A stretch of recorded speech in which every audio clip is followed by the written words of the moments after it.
पृथ्वी हमारा घर, सौरमंडल का तीसरा सदस्य। इस असीम ब्रह्मांड में हमारा पता और एकमात्र ग्रह जहां जीवन संभव है। अंग्रेजी में अर्थ, स्पेनिश, फ्रेंच और इटालियन में टेरा, तमिल में उलगम, इंडोनेशियन में भूमि और फिनिश में माँ कहलाने वाले इस ग्रह को हम देवनागरी में पृथ्वी या भूमि कहते हैं।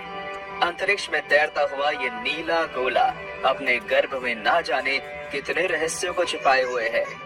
आज पृथ्वी के हर इंच पर जीवों ने कब्जा कर लिया है और उन्नत मानव सभ्यता ने अनेकों खोजे और आविष्कार कर लिए हैं। लेकिन पृथ्वी कैसे बनी और इस पर जिंदगी की शुरुआत कैसे हुई, इससे बड़ा कोई प्रश्न शायद ही हमारे मन में हो। हाइड्रोजन और हीलियम से बना एक ठंडा और बड़ा घूमता हुआ बादल, जिसे सोलर नेबुला नाम दिया गया है, वो ग्रेविटी के प्रभाव में सिकुड़ने लगा और आसपास की गैसें बादल के केंद्र में जमा होने लगी, जिससे कि केंद्र का घनत्व बढ़ गया और इसके साथ उसका तापमान भी।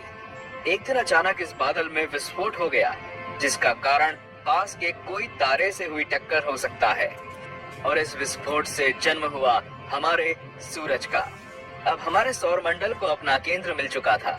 सूरज के गुरुत्वाकर्षण से आसपास के गैस कण और पत्थर वगैरह आपस में जुड़ने लगे और सूरज के चारों ओर परिक्रमा करने लगे।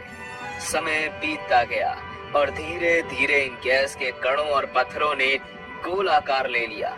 इन्हीं में से एक थी हमारी पृथ्वी। दोस्तों, इस समय हम बात कर रहे हैं आज से लगभग 4.6 अरब साल पहले की। अपने शुरुआती समय में पृथ्वी की सतह का तापमान बहुत ज्यादा था और यहाँ ज्वालामुखी विस्फोट आम थे। इस समय को हेटियन युग नाम दिया गया है। धीरे धीरे गुरुत्वाकर्षण के प्रभाव से सतह के सभी भारी और गर्म पदार्थ केंद्र की तरफ आने लगे। इससे पृथ्वी की सतह ठंडी होने लगी और ज्वालामुखी से निकलने वाली अलग अलग प्रकार की गैसों ने वायुमंडल का निर्माण किया। मगर आज की तुलना में पृथ्वी अब भी बहुत गर्म थी। ये समय आज से करीब 4 अरब साल पहले का है। इस समय पृथ्वी पर पानी की मौजूदगी के कुछ सबूत भी वैज्ञानिकों को मिले हैं। कुछ लोग मानते हैं कि ये पानी धूमकेतुओं के साथ जमी हुई बर्फ के रूप में आया था। ये बर्फ गर्मी के कारण भाप में बदल गई और बादल बनने लगे। ये बादल आज की ही तरह पृथ्वी पर पानी बनकर बरसे और कई करोड़ साल तक ये प्रक्रिया ऐसी ही चलती रही। समुद्रों का निर्माण हुआ और आखिरकार पृथ्वी जलमग्न हो गई।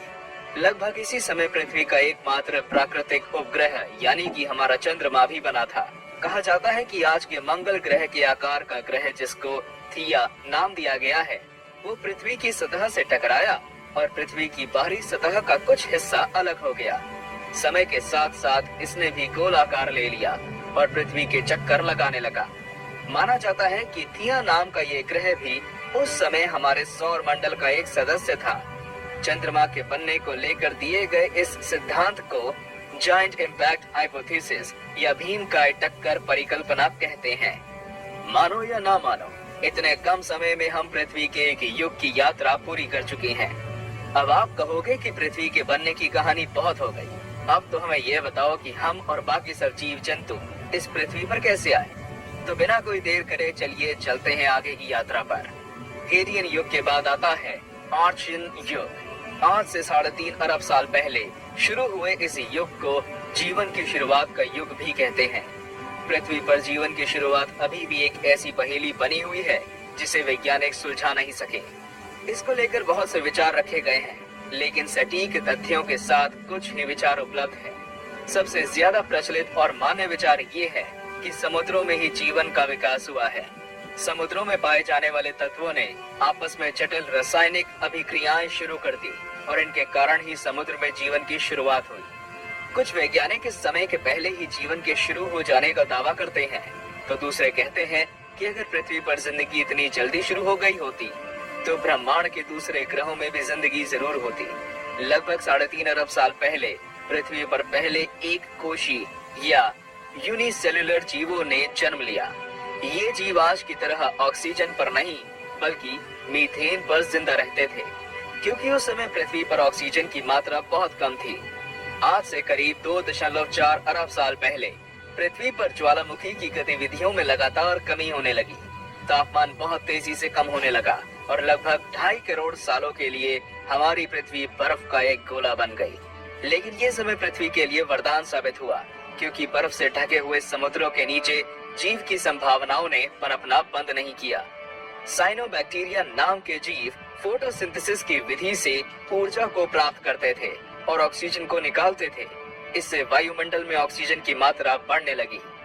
आज से 1.6 से 1.4 अरब साल पहले पृथ्वी की परतों में हुए टकराव और कंपन के कारण महाद्वीपों के बनने, टूटने और एक दूसरे से जुड़ने का सिलसिला चलता रहा और 90 करोड़ साल पहले पृथ्वी पर प्रथम मल्टी सेलुलर या बहुकोशिकीय जीवों ने जन्म लिया।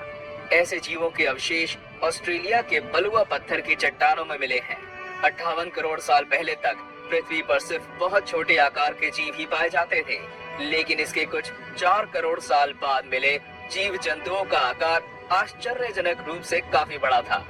53 करोड़ साल पहले जीवन ने पहली बार समुद्र से धरती पर कदम रखा। इन्हें टेट्रापॉड्स कहा जाता था। इसके बाद तो जीवन के विकास की गति कुछ और ही थी। लगभग 30 करोड़ सालों पहले धरती पर जन्म हुआ डायनासोर का।